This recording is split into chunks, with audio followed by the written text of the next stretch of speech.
tahanan para sa pamilya.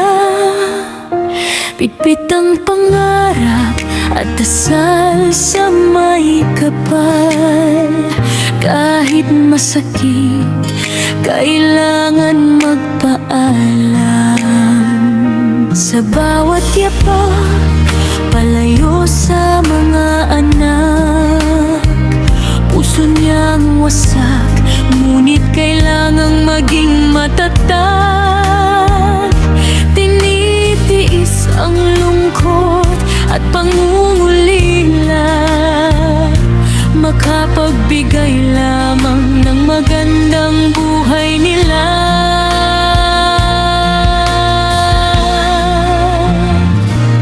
Bawat tawag sa telepono'y may kasamang luha.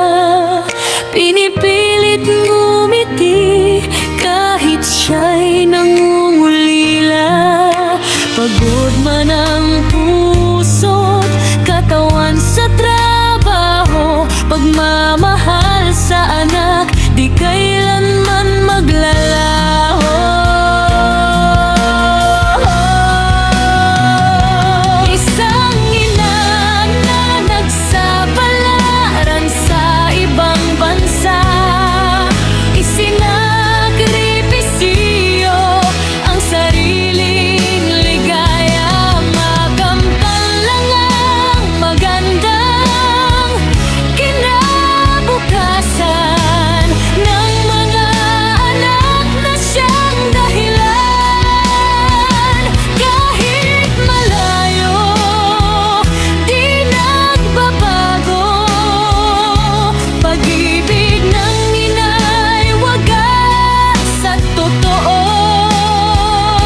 Sa bawat padalang biyaya at pagod, pusong mapagmahal ang siyang gamot. Minsan tahimik siyang umiiyak sa gabi. Hinahanap ang yakap ng mga anak na katabi, ngunit kailangan niyang magpakatatag. Dahil pangarap ng pamilya'y kailangang maabot. Araw-araw siyang lumalaban, kahit lungkot ay pilit tinatakpan. Umaasang balang araw uuwi rin, at pamilya'y muli niyang magkakapiling. Nanay, ikaw ang tunay na bayani. Pagmamahal mo'y walang kapantay sa mundong ito.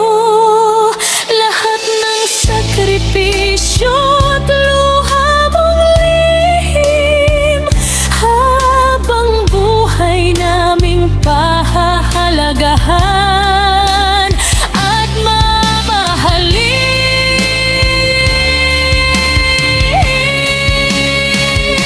Isang ina na nagsapalaran sa ibang bansa para sa kinabukasan ng kaniyang mga anak. Kahit gaano man kahirap ang laban, pag-ibig